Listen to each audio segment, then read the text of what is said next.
Today we are going to start exercise of unit number 2, English grade 5.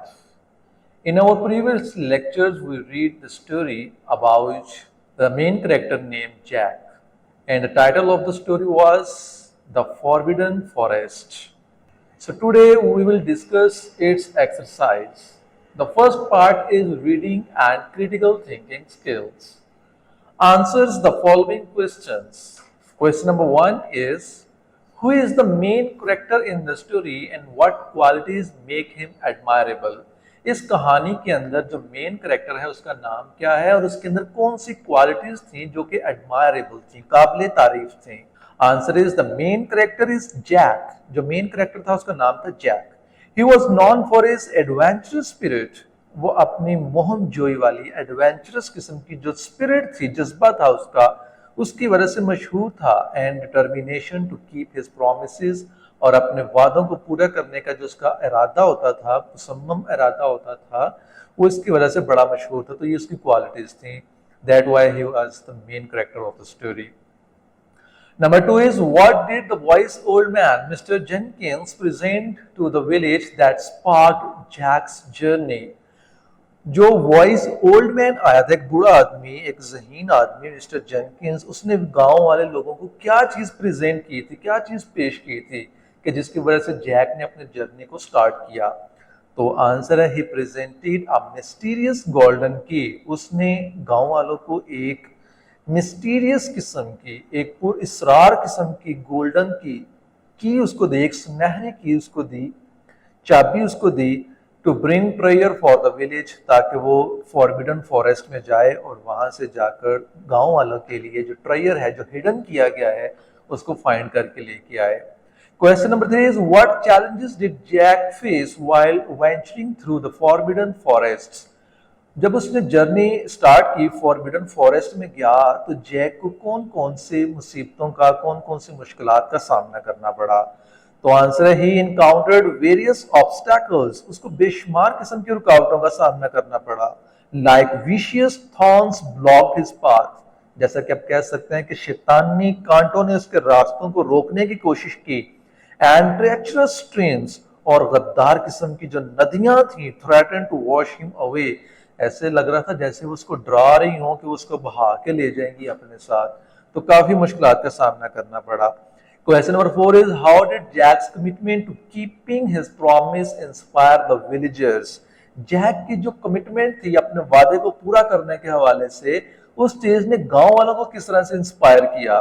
तो गांव वालों को उसने इस तरह से इंस्पायर किया था कि दे स्टूड अप टू ब्लैकबियर्ड, कि वो डाकू जो कि उसका खजाना छीनने के लिए आए थे जैक का, वो उसके सामने सीसा पलाई दीवार बन के खड़े हो गए.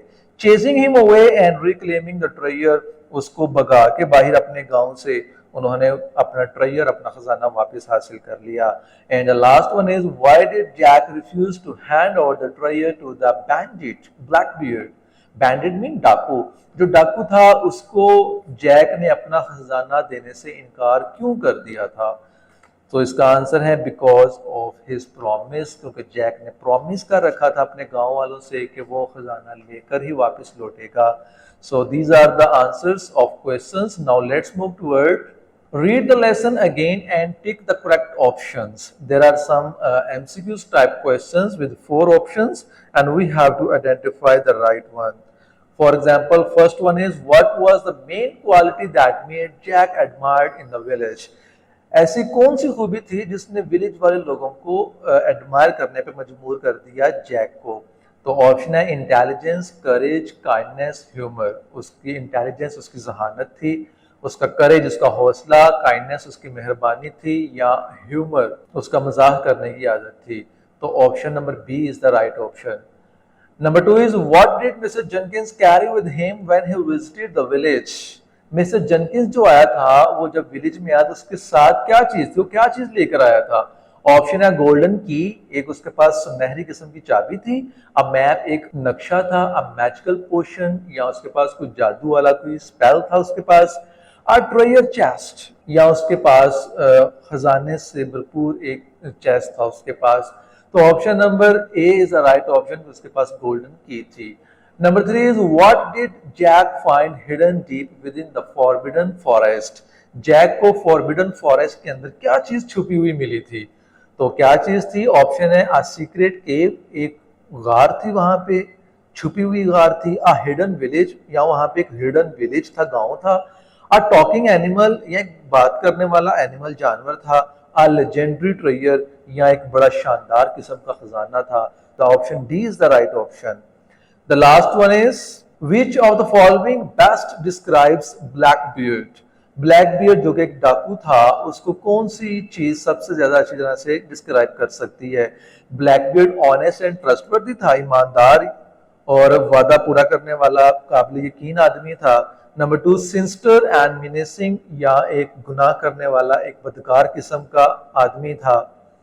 Number three, generous and kind hearted, या वो एक सखी दिल और मेहरबान था। Number four, wise and knowledgeable, अक्लमंद और इल्म रखने वाला था। तो option B is the right option, कि वो सिंस्टर और मिनासिंग किस्म की क्वालिटीज का मालिक था। Now let's move towards vocabulary Hunt. Read the following words with their meanings. The first word is perseverance. Perseverance means continuing to walk towards a goal despite challenges or difficulties. Perseverance का मतलब होता है किसी चीज पर साबित कदम हो जाना, ठीक है। इसका मीनिंग भी यही लिखा गया है कि डिफिकल्टीज और चैलेंजेस के बावजूद आप अपने जब मकसद को हासिल करने के लिए, अपनी मंजिल को हासिल करने के लिए अपना काम जारी रखते हैं ना, तो उसको परसिवरेंस कहा जाता है। नेक्स्ट है admiration, a feeling of respect और अप्रूवल टुवर्ड्स समवन और समथिंग, ठीक है। एडमायरेशन होता है किसी की तारीफ करना, किसी को रिस्पेक्ट देना, किसी चीज को या किसी शख्स को। नेक्स्ट है integrity. Integrity mean being honest and having strong moral principles, ईमानदार होना या मॉरल प्रिंसिपल्स रखना, अखलाकी असूल जवाबत रखने वाला शख्स जो है। Next one is adversity. Adversity mean difficulties और हार्डशिप्स फेस्ड इन लाइफ, मुश्किलात, ठीक है, परेशानियां।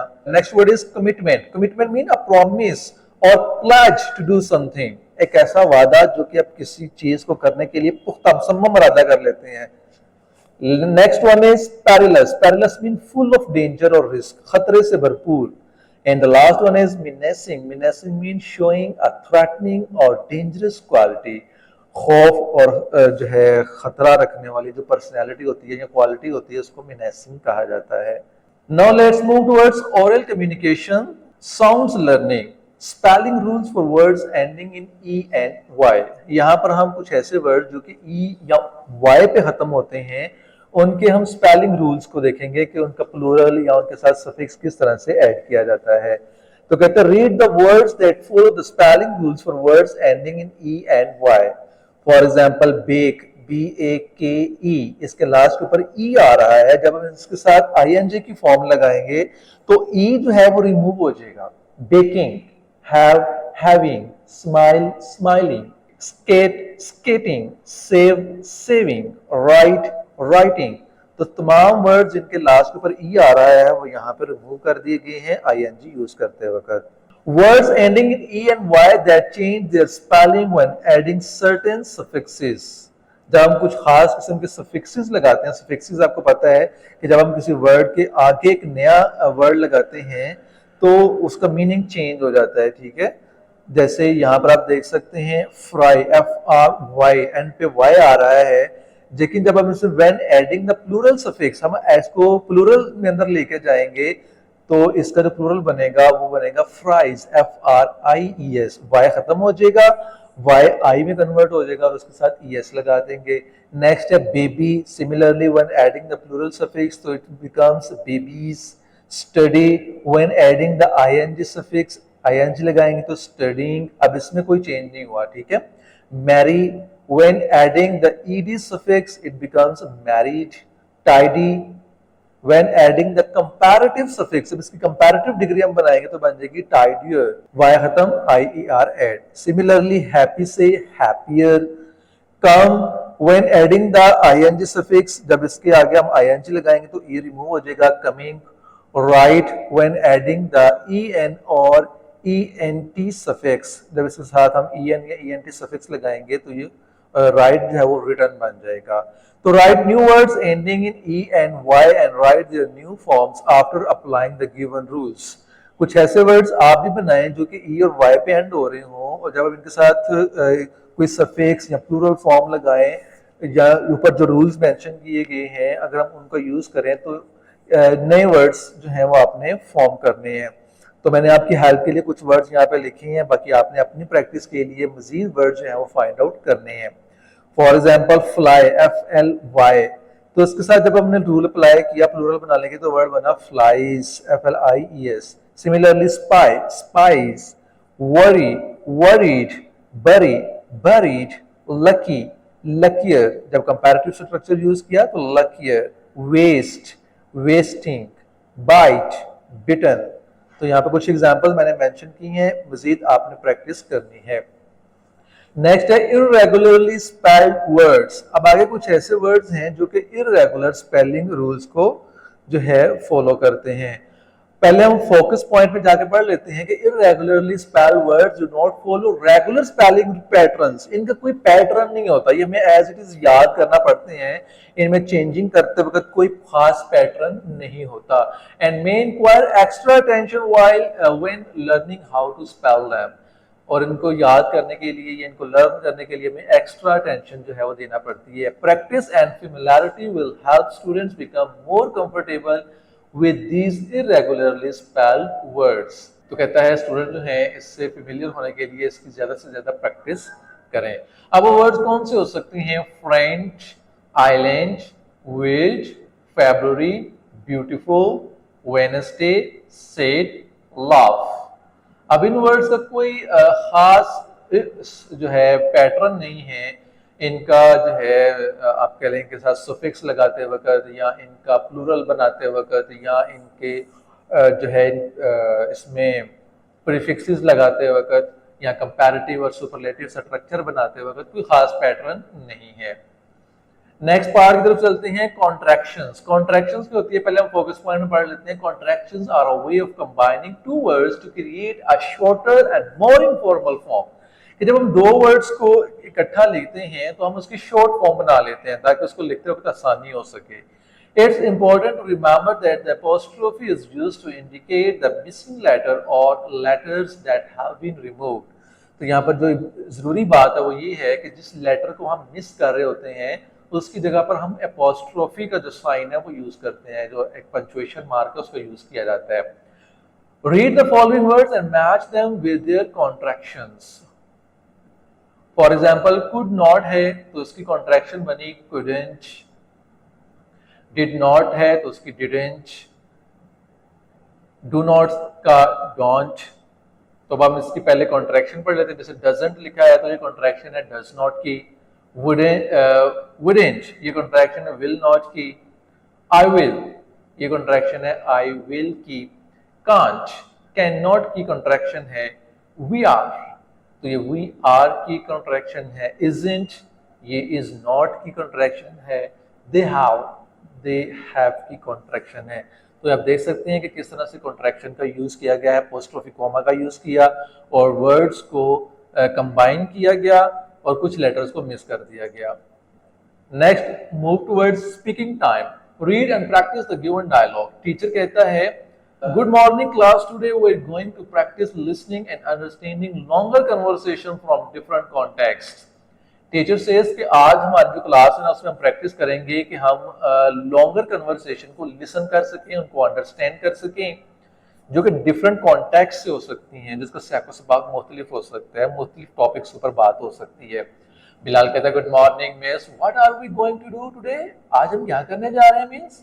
तो टीचर कहती है good morning Bilal, today we will listen to different conversation and learn to understand the main ideas. कि हम डिफरेंट और लॉन्गर कन्वर्सेशंस को आज हम लिसन करेंगे, अंडरस्टैंड करेंगे ताकि हम मेन आइडियाज को आइडेंटिफाई कर सकें। It will help us become better listeners. Are you ready? ये चीज हमें बेटर लिसनर बनाएंगे।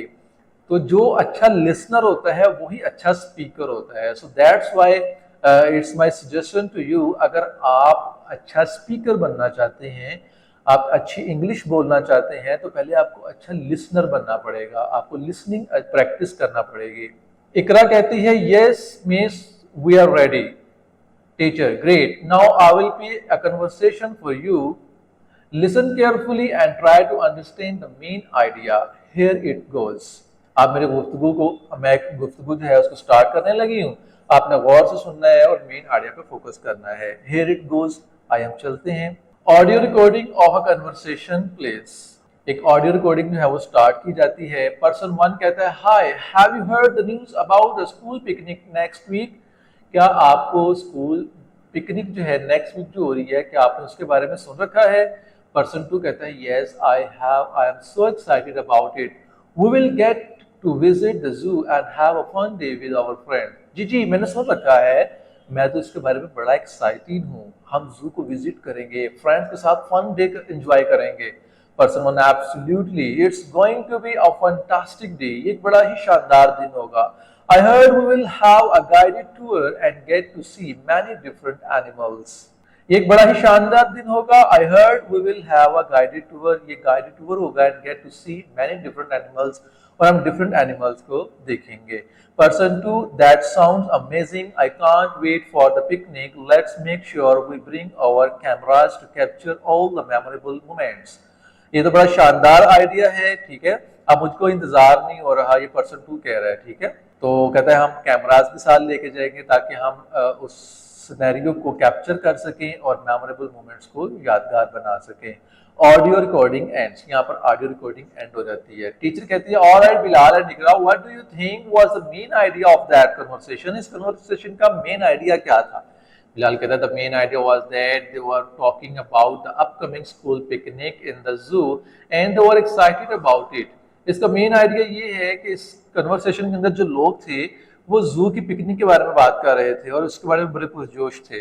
टीचर कहती है, excellent Bilal, you understood the main idea perfectly, आपको ये आइडिया आपने अंडरस्टूड कर लिया। Now let's move on the next activity. आए अब हम नेक्स्ट एक्टिविटी की तरफ चलते हैं। Language study, non fictional and fictional paragraph. Read the following non fictional and fictional paragraphs. पहले हम पैराग्राफ को पढ़ लेते हैं, फिर हम जानेंगे कि नॉन फिक्शनल और फिक्शनल पैराग्राफ होता क्या है। तो नॉन फिक्शनल पैराग्राफ है, exploring the world through non fiction books is like embarking and on exciting adventures without leaving the comfort of our homes. कि जो नॉन फिक्शनल जो पैराग्राफ्स होते हैं ना, उसके अंदर हम वर्ल्ड को एक्सप्लोर करने की कोशिश करते हैं नॉन फिक्शन बुक्स के जरिए, ठीक है। From books about animals to books about outer space, we can learn fascinating facts about the world we live in। कहते हैं हम इस वर्ल्ड को, जो कि एक फैसिनेटिंग, एक मशहूर करने वाली जो दुनिया है, उसके फैक्ट्स को जानने के लिए हम डिफरेंट किस्म की बुक्स पढ़ते हैं। स्पेस से रिलेटेड हो सकती हैं, एनिमल से रिलेटेड हो सकती हैं। As we read we can connect the information we gain from different books. कहते हैं सारे अमल के दौरान हम डिफरेंट बुक्स से जो नॉलेज गेन हो रहा होता है ना, जो इंफॉर्मेशन हो रही होती है, हम उसके साथ कनेक्टेड होते हैं। For instance, while reading about dinosaurs we might discover how fossils are formed. For example, हम डायनासोर्स के बारे में पढ़ रहे हैं तो हमें पता चलेगा कि फॉसिल्स कैसे बनते हैं, फॉसिल एनर्जी या ईंधन कैसे बनता है, फ्यूल कैसे बनता है, and connect that knowledge to what we learn about rocks and minerals. फिर ऐसा ऐसा क्या होगा कि हम रॉक्स और मिनरल्स के बारे में भी जानना स्टार्ट करेंगे, इसके साथ हमारा ताल्लुक कनेक्ट हो जाएगा। When we encounter unfamiliar words, we can use the clues in the sentences to figure out their meanings। और जब कुछ अनफेमिलियर वर्ड्स आते हैं तो हम उनके मुख्तलिफ इशारों की मदद से उसके मीनिंग्स जानने की कोशिश करते हैं। This help us expand our vocabulary, इससे हमारी वोकैबुलरी एक्सपैंड होती है, बढ़ती है, एंड बिकम बेटर रीडर्स, और हम अच्छे रीडर बन जाते हैं। who can understood and enjoy a variety of non-fiction texts, जो कि नॉन फिक्शन टेक्स्ट की एक डिफरेंट जो वैरायटी है उसको एंजॉय करने के काबिल बनाती है। तो ये एक नॉन फिक्शन पैराग्राफ था। अब है fictional paragraph. In a small village nestled at the foot of the misty mountains, a young boy named Oliver dreamed of becoming an adventurer। अब एक फिक्शनल पैराग्राफ है, इसमें क्या होता है कि एक ओलिवर नामी लड़का है जो कि एडवेंचरर क्वालिटीज रखता है। One day he stumbled upon an ancient map hidden in his attic। एक दिन क्या होता है कि वो एक मैप, जो कि उसके पास मैप था, एक वहां पे हिडन मैप के ऊपर जाके स्टॉप हो जाता है। With a sense of curiosity burning in his heart, उसके दिल के अंदर एक क्यूरोसिटी की सेंस है। Oliver embarked on a thrilling quest to find the lost treasure of the legendary pirate Captain Blackbeard। Oliver जो है वो एक डाकू, एक कसाब जो है उससे, जिसका नाम ब्लैकबियर्ड है, उससे ट्रेयर को हासिल करने की उसके अंदर जस्तजू है। Along his journey he encountered treacherous caves, उसके रास्ते में बड़ी खतरनाक किस्म की caves आती हैं, rickety bridges and encountered strange creatures, अजीबोगरीब किस्म की मखलूक आती है, खतरनाक किस्म के ब्रिजेस आते हैं। As Oliver faced unknown words in all channels and septic message, he relied on the context of the adventurer and his own cleverness to decipher their meanings।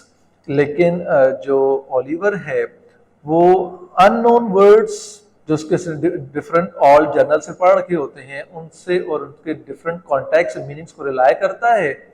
With each step he grow more determined, और वो पहले के निस्बत ज्यादा determined होता चला जाता है। uncovering clues and making unexpected connections that brought him closer to the long lost treasure। और आहिस्ता आहिस्ता क्या होता है कि वो डिफरेंट क्लूज को अनकवर करते हुए मुख्तलिफ जो इशारे हैं, मुख्तलिफ जो क्लूज उसको मिल रहे होते हैं, उसको देखते हुए वो आहिस्ता आहिस्ता अपने ट्रेजर के पास चला जाता है। Oliver's courage and ability to infer the meaning of unknown words became his greatest tools in the quest for the pirate's Fortune.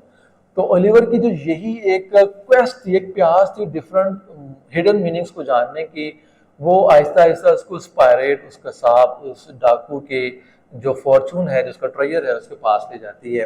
अच्छा, ये वैसे एक पैराग्राफ थे फिक्शन और नॉन फिक्शन। अब इसके हम फोकस पॉइंट में जाकर पढ़ते हैं कि होते क्या है, फिर आपको समझ आएगी कि नॉन फिक्शन जो पैराग्राफ होते हैं ना, प्रेजेंट्स फैक्चुअल इंफॉर्मेशन और real world knowledge.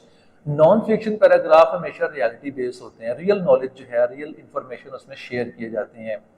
Focuses on providing information, explaining concepts और डिस्कसिंग रियल इवेंट्स। इसमें इंफॉर्मेशन प्रोवाइड की जाती है, इस चीज के ऊपर फोकस होता है, कॉन्सेप्ट्स एक्सप्लेन किए जाते हैं, रियल इवेंट्स डिस्कस किए जाते हैं। जबकि जो फिक्शन पैराग्राफ होते हैं involves imaginative story telling and creative elements, उसमें ख्याली किस्म की कहानियां ही होती हैं बस, ठीक है।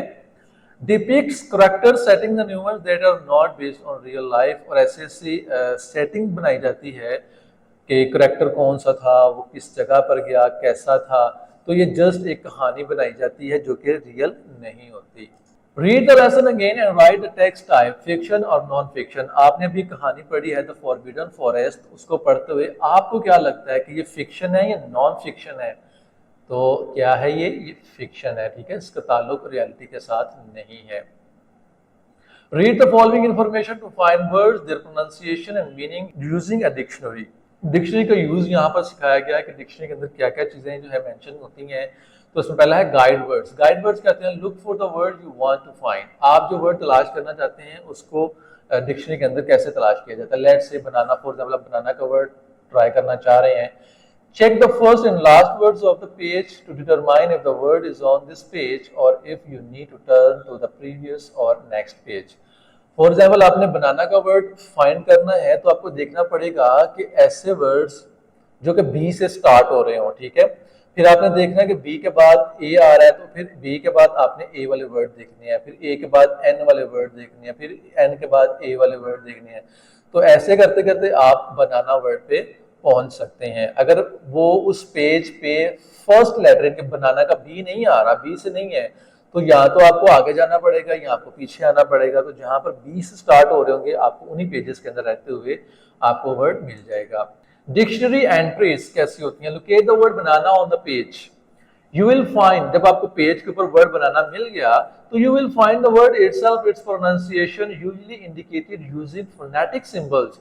आपको उस वर्ड की प्रोनाउंसिएशन भी बताई जाएगी जो कि फोनेटिक सिंबल्स के अंदर होती है। पार्ट ऑफ स्पीच, आपको पार्ट ऑफ स्पीच बताया जाएगा, आया कि ये नाउन है, वर्ब है, एडजेक्टिव है, वर्ब है, क्या है, एंड मोर और मोर डेफिनेशंस, और फिर उसकी डेफिनेशंस भी बताई जाएंगी। फॉर एग्जांपल वहां पे इस तरह से मेंशन होगा बनाना, तो पहले उसके सिलेबल भी बताए जाएंगे, बनाना, ठीक है, नाउन है ये भी बताया जाएगा। फिर आपको बताया जाएगा कि इसकी डेफिनेशन क्या है। Long curved fruit with a yellow skin and soft sweet flash, कि बताया जाएगा कि किस तरह का एक फ्रूट है, एक लॉन्ग कर्व टाइप ये होता है, इसकी येलो स्किन होती है, सॉफ्ट होता है और इसका स्वीट जो है इसका टेस्ट होता है। A tropical plant on which this fruit grows, फिर उसकी ये भी डेफिनेशन हो सकती है कि एक ट्रॉपिकल किस्म का प्लांट होता है जिस पे ये फ्रूट जो है वो ग्रो करता है। फिर इसकी डेफिनेशंस होंगी। Read the definition provided for the word banana to understand its meaning and use in different contexts.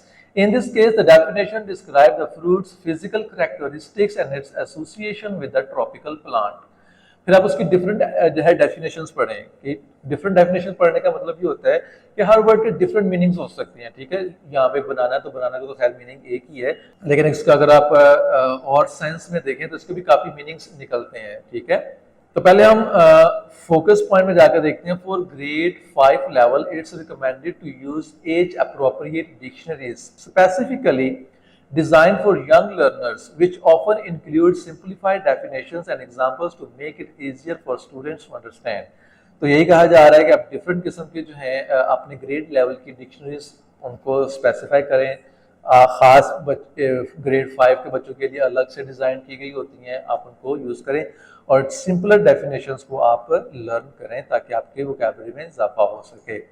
Next topic है ग्रामर फोकस का, रिलेटिव प्रोनाउन का टॉपिक है। Read and identify the given relative pronouns. Relative pronoun कौन कौन से हैं? जैसे पहला उसने डिस्क्राइब किया है हु जो है used to refer to people, ये लोगों के लिए इस्तेमाल किया जाता है। एग्जांपल उसने दी है the girl who is sitting at the front is my best friend. तो यहाँ पर हु देखें, वो गर्ल को और उसके आगे जो जुमला आ रहा है जिसकी रिलेटेड इंफॉर्मेशन उसको आपस में कनेक्ट कर रही है, आपस में रिलेट कर रही है, इसी वजह से इसको रिलेटिव प्रोनाउन कहा जाता है और ये लोगों के लिए इस्तेमाल होता है। whose shows possession and is used to describe something that belongs to someone। ये किसी शख्स के साथ जो कि उसकी पोजेशन हो, जिससे उसका ताल्लुक हो, जिसकी वो मलकियत हो, उसका ताल्लुक जोड़ने के लिए whose का वर्ड इस्तेमाल किया जाता है। The dog whose tail is wagging is very friendly। कुत्ता जिसकी दूम वेगिंग कर रही है वो बड़ा फ्रेंडली है, बड़ा दोस्ताना रवैया रखने वाला है। तो यहाँ पे whose एक रिलेटिव प्रोनाउन है। whom used as the object of a verb or preposition when referring to people, ये किसी ऑब्जेक्ट के लिए यूज किया जाता है, किसी वर्ब या प्रेपोजिशन के ऑब्जेक्ट के लिए इस्तेमाल किया जाता है। For example, I have a friend whom I admire for her bravery। I have a friend, मेरा एक दोस्त है, whom I admire, जिसकी मैं तारीफ करता हूँ, for her bravery, उसकी बहादुरी की तारीफ करता हूँ। तो यहाँ पर आप देख सकते हैं कि वर्ब जो था एडमायर, उसके ऑब्जेक्ट के तौर पर यहाँ पर होम का इस्तेमाल किया गया है। Next which used to refer to things और एनिमल्स, ये चीजों के लिए या जानवरों के लिए मोस्टली इस्तेमाल होता है। The book which is on the shelf is my favourite. Next है that used to refer to people, things और एनिमल्स, तो ये तकरीबन लोगों के लिए भी इस्तेमाल हो जाता है, चीजों के लिए भी इस्तेमाल हो जाता है, जानवरों के लिए भी इस्तेमाल हो जाता है। The car that is park outside belong to my neighbour, car जो कि आउटसाइड पे पार्क है वो मेरे नेबर्स की है। तो अब हम चलते हैं। Read the following sentences and circle the relative pronouns. Relative pronoun की डेफिनेशन भी है, पहले हम वो पढ़ लेते हैं। Relative pronouns are words that are used to connect a main clause with a subordinate यानी कि रिलेटिव क्लॉज। ये दो क्लोजेस को आपस में रिलेट करती है, एक मेन क्लॉज होती है, एक सबऑर्डिनेट होती है। They have provide additional information about a noun और pronoun in the main clause. Main clause के अंदर जो नाउन या प्रोनाउन का जिक्र किया जा रहा होता है ना, उससे रिलेटेड ये इंफॉर्मेशन होती है। The most commonly used relative pronouns are who, whose, whom, which and that। पहला सेंटेंस है the boy who won the race received a medal. Who relative pronoun है। The house whose roof is red looks beautiful। whose यहाँ पर relative pronoun है। I have a cat which likes to sleep on my bed, which यहाँ पर relative pronoun है, इसको आप circle करेंगे। The flowers that bloom in spring are very colorful, तो यहाँ पर that जो है ये रिलेटिव प्रोनाउन है। नेक्स्ट हम पढ़ते हैं present continuous for actions in the past. Present continuous tense के बारे में पढ़ेंगे, लेकिन वहां पर एक्शंस जो हैं वो पास्ट में परफॉर्म हो रहे होते हैं। यानी पास्ट के अंदर कोई काम जब जारी होता है तो उस ऐसी सिचुएशन में हम जो है इस टेंस का यूज करते हैं। Read the following sentences and notice present continuous for actions in the past. पहले हम फोकस पॉइंट में जाके इसको पढ़ लेते हैं। The present continuous tense is typically used to describe actions happening in the present. तो प्रेजेंट कॉन्टिन्यूअस टेंस जो होता है ना, वो खास तौर पर हम ऐसे एक्शंस के लिए यूज करते हैं जो कि प्रेजेंट के अंदर कंटिन्यू होते हैं। However, लेकिन ताहम कहता है it can also be used to talk about actions that took place in the past but had a specific time reference। कि इनका ताल्लुक ऐसे सेंटेंसेस से भी होता है कि जो काम हम पास्ट में कर रहे होते हैं लेकिन उनका एक खास टाइम का जिक्र किया गया होता है। This usage help create a sense of immediacy and engagement. तो पहला सेंटेंस हम पढ़ते हैं, last night I was reading an exciting book. Last night मैं एक्साइटिंग बुक पढ़ रहा था। अब टाइम मेंशन किया गया, स्पेसिफिक किया गया है। At this time yesterday we were playing social in the park. Third sentence है, yesterday evening mom was cooking dinner for us. At 9 o'clock this morning, the teacher was explaining a new lesson. During the party, the clown was juggling colorful balls. तो ये कुछ sentences थे जिनका ताल्लुक present continuous tense से था लेकिन action past में परफॉर्म हो रहे थे। तो write 5 sentences of present continuous tense that shows actions in the past. तो मैंने यहाँ पर आपकी हेल्प के लिए कुछ सेंटेंसेस लिखे हैं। For example, last summer I was planting trees. Number 2, yesterday night he was reading a novel. During the recess they were playing. She was preparing for exams last week. तो पांचवा sentence आप लोगों ने खुद practice के तौर पर बनाना है with the help of your teacher. Writing skills में look at the following mind map and write a descriptive paragraph. So dear students, आप देख सकते हैं कि यहाँ पर एक स्कूल जो है वो दिखाया गया है। आपने इसके बारे में एक डिस्क्रिप्टिव पैराग्राफ रेडी करना है, ठीक है, उसका फर्स्ट और फाइनल ड्राफ्ट रेडी करना है। पहले हम फोकस पॉइंट में जाके पढ़ लेते हैं कि let's apply this approach to write descriptive paragraph about my home, brainstorming and mapping. To begin, let's brainstorm and write down ideas about our home. What makes it special? What are its different parts of rooms? What colors, objects or memories are associated with it? After brainstorming, we can create a mind map to organize our thoughts and ideas. Descriptive paragraph लिखना है आपने my home के बारे में। इससे related एक mind map यहाँ पर दिया गया है। पहले आपने इसको माइंड मैप को फिलअप करना है, फिर आपने एक पैराग्राफ लिखना है। तो उसके बाद जो क्वेश्चन आता है वो है कि use the process in right first and final draft of a descriptive paragraph on my school in your notebook. तो यहाँ पर आपकी हेल्प के लिए मैं एक पैराग्राफ लिख रहा हूँ माय होम से रिलेटेड, ठीक है। उसका फर्स्ट ड्राफ्ट और फाइनल ड्राफ्ट तैयार किया जाएगा। आपने इस चीज़ों को अच्छी तरह से गो थ्रू करना है और फिर आपने माई स्कूल के बारे में फर्स्ट और फाइनल ड्राफ्ट तैयार करना है। सो डियर स्टूडेंट्स, यहाँ पर माई स्कूल से रिलेटेड मैंने ड्राफ्ट जो है प्रिपेयर किया है आपके लिए। माई होम से रिलेटेड आपने खुद से रेडी करना है। तो माई स्कूल से रिलेटेड फर्स्ट ड्राफ्ट है, my school is a lively place where students and teacher work together. ये एक लिवली प्लेस है जहाँ पर स्टूडेंट्स और टीचर्स इकट्ठे काम करते हैं। The campus has beautiful trees and flowers making it a nice spot to learn. यहाँ पर खूबसूरत किस्म के दरख्त हैं, फ्लावर्स हैं जो कि लर्निंग प्रोसेस को बड़ा अच्छा बना देते हैं। Classrooms have computers and smart boards that help us understand lessons better. Classrooms के अंदर computers हैं, boards हैं जो कि हमारे lessons को understand करने में हमारी मदद करते हैं। After school, you can hear laughter from the sports fields where friends play games together. School के बाद आप स्पोर्ट्स फील्ड जो है वहाँ पर आप कह सुन सकते हैं जहाँ पे बच्चे फ्रेंड्स जो हैं आपस में खेल रहे होते हैं। Every day at my school is exciting, full of chances to learn and have fun. मेरा स्कूल में हर दिन बड़ा एक्साइटिंग होता है जिसमें मैं फन भी करता हूँ और डिफरेंट चीज़ें जो है वो लर्न भी करता हूँ। अब इसको फाइनल ड्राफ्ट में जब कन्वर्ट किया गया तो पैराग्राफ कुछ यूँ बना कि my school is lively place where students and teacher work together. The campus is filled with beautiful trees and flowers making it a nice spot to learn. Classroom have computers and smart boards that help us understand lessons better. After school, you can hear laughter from the sports field where friends play games together. Every day at my school is exciting, which has various chances to learn and have fun with my friends. So dear students, ये एक descriptive paragraph माई school से related ready किया गया था। आपने इसी चीज़ को mindset में रखते हुए माई स्कूल से रिलेटेड एक ड्राफ्ट तैयार करना है और फिर उसका फाइनल ड्राफ्ट तैयार करना है और आपने इसको अपने क्लास टीचर को टेस्ट जो है चेक करवाना है। सो डियर स्टूडेंट्स, यहाँ पर हमारा यूनिट नंबर 2 उसकी एक्सरसाइज जो है वो कंप्लीट होती है। आई होप सो कि आपको इसके अंदर जो कॉन्सेप्ट्स है वो समझ आए होंगे। अपनी नेक्स्ट वीडियो के लिए मुझे इजाज़त दें। अल्लाह हाफिज़।